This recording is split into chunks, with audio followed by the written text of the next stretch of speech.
హల్లెలూయా. దేవుని యొక్క అభిషేకం ఉండాలి.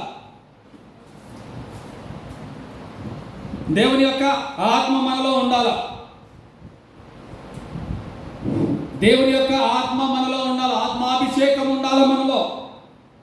క్రైస్తవులము అని చెప్పుకుంటున్నాం కదా, అని వినిపించుకుంటున్నాం కదా, ఆ అభిషేకం ఉండాలంట.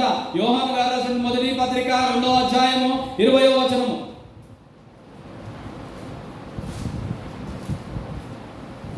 రెండవ అధ్యాయము. అయితే మీరు పరిశుద్ధుని వలన అభిషేకం పొందిన వారు కనుక సమస్తమును ఎరుగుదురు. 27వ వచనం నుంచమ్మ.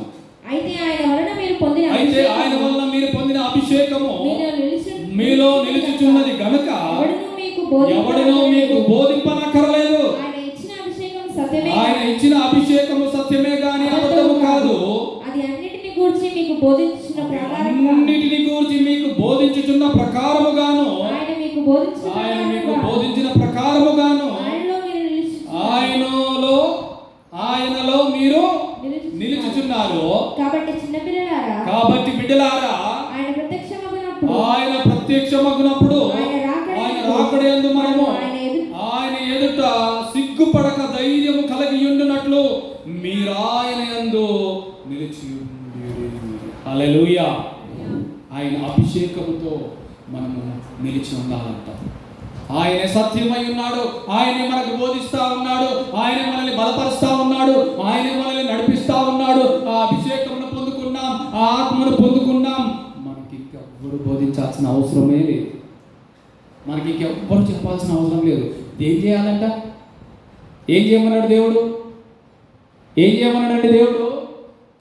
నిన్ను నన్ను ఏం చేయమన్నాడు? ఏం చేయమన్నాడండి? రక్షించబడినటువంటి మీరు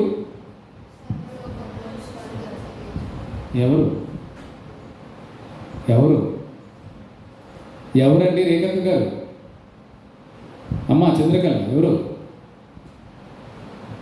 యాడమ్ బ్రదర్ ఎవరు?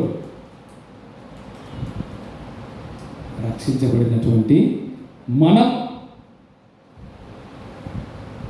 ఈ ఆత్మ మనలో ఉంది. యేసు ప్రభు వారు దేవుని ఆత్మ నా మీద ఉన్నది కనుక అని చెప్పేసి బీదలకును చెరలో ఉన్న వారికి వారిని విడిపించుటకు, ఈ సువార్త ప్రకటించుటకు ఆత్మ నా మీద ఉందని యెషయా గ్రంథంలో చెప్పబడినట్టుగా ఆ మాట మరి ఆయన ఈ లోకంలోనికి వచ్చిన తర్వాత ఆయన ఆ మాటను మరలా నెరవేర్చి ఉన్నాడు. అదే మాట మనం కూడా చేయవలసిన వారమే ఉన్నాం. మనం కూడా చేయవలసిన వారమే. ఆత్మ లేదా? దేవుని ఆత్మ మనలో ఉన్నాడా లేడా?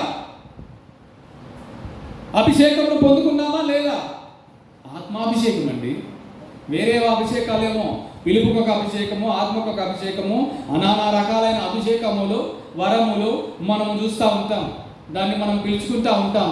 కానీ ఈ అభిషేకం అనేది, సువార్త ప్రకటించే అభిషేకం అనేది ప్రతి ఒక్కరిలో ఉంటుంది. ప్రతి ఒక్కరిలో ఉండాలా. సువార్త నేనే ప్రకటించాలి, నువ్వే ప్రకటించాలని ఎవాంజలిస్టులే, సువార్తికులే, లేకపోతే కాపురులే, సంఘ కాపురులే, దైవజనులే వాళ్ళే ప్రకటించాలి. There is no chance to spread the gospel అని ఏం లేదు అక్కడండి. ఎవరైనా చేయొచ్చు, అందరూ చేయాలి.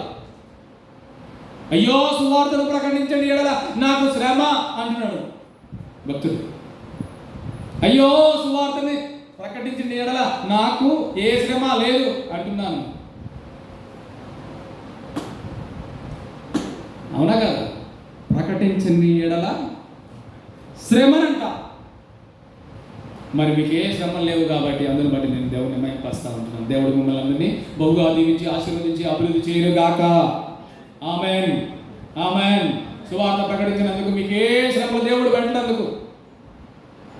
ఒకవేళ శ్రమలు ఉంటే మాత్రం సువార్త ప్రకటించండి. నాకు ఈ శ్రమ ఉంది ప్రభువా, అందుకే ఉందేమో నేను దేవుని ప్రకటించడానికి సిద్ధంగా ఉంటున్నా.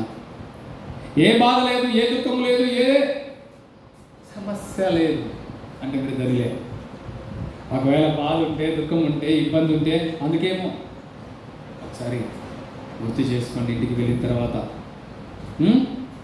గుర్తు చేసుకోండి. రోమీయులకు రాసిన పత్రిక 8వ అధ్యాయము రోమీలకు రాసిన పత్రిక 8వ అధ్యాయంలో 9వ వచనం నుంచి. దేవుని ఆత్మ మీలో నివసించిన ఎడల మీరు ఆత్మ స్వభావం గలవారే గాని శరీర స్వభావం గలవారు కారు. ఎవడైనను క్రీస్తు ఆత్మ లేని వాడైతే ఎవరి వాడు కాడు? దేవుని వాడు కాడు, క్రీస్తు వాడు కాడు. దేవుని ఆత్మ లేకపోతే, దేవుని ఆత్మ మీ లోపల ఉంటే సువార్త ప్రకటించాలి. దేవుని ఆత్మ మీ లోపల ఉంటే పరిచర్య చేయాలి. క్రీస్తు మీలో ఉన్న ఎడల మీ శరీరము పాప విషయమై మృతమైనది కానీ మీ ఆత్మ నీతి విషయమై జీవము కలిగి ఉన్నది.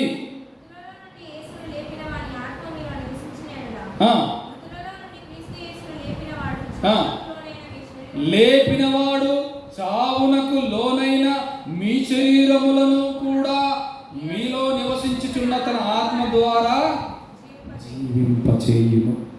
హల్లెలూయా. ఇందాక చెప్పే కదా,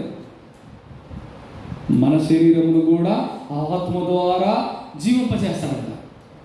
హల్లెలూయా. అంత గొప్ప మాట కదండి. వాక్యమును మనం ధ్యానిస్తే మనం జీవిస్తాం.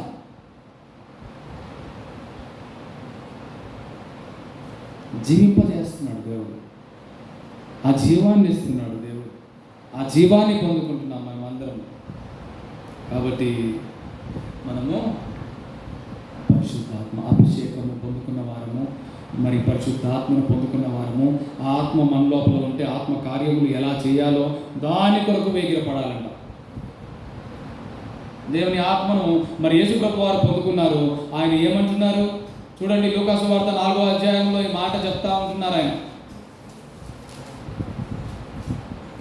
18వ వచనం.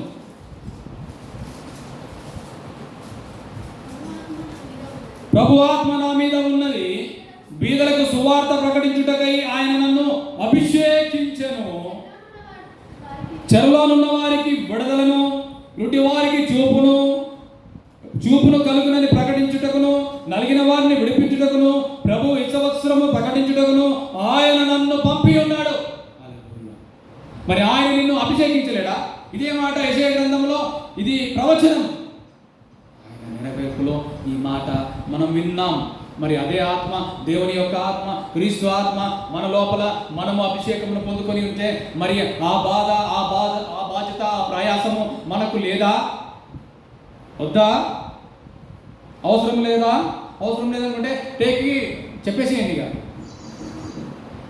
నీది నువ్వు తీసేసుకో, ప్రభు దీన్ని నేను మొయ్యలేకపోతున్నా, ఇది నాకు నా వల్ల కావట్లేదు, అవునా కదా? ఇది నా మీద మోపబడి ఉంది, నేను దీన్ని మొయ్యలేకపోతున్నాను, చేయలేకపోతున్నాను. నీ ఆత్మను నీవు వెనక్కి తీసుకో అయ్యా అని చెప్పుకోవాలి మనం, అవునా కదా?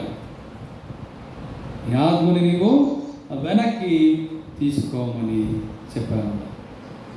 కాబట్టి పరిశుద్ధాత్మను మనం అందరం పొందుకున్నాము, పరిశుద్ధాత్మ దేవుని కలిగి ఉంటున్నాము. పరిశుద్ధాత్మ కార్యంలో చూడాలి అంటే, చేయాలి అని అంటే మనం అందరము సిద్ధముగా ఉండాలంట, సిద్ధ మనసుతో ఉండాలంట దేనికైనా. హల్లెలూయా. అదే విధముగా 4వదిగా, 3వది ఏంటి? పరిశుద్ధాత్మ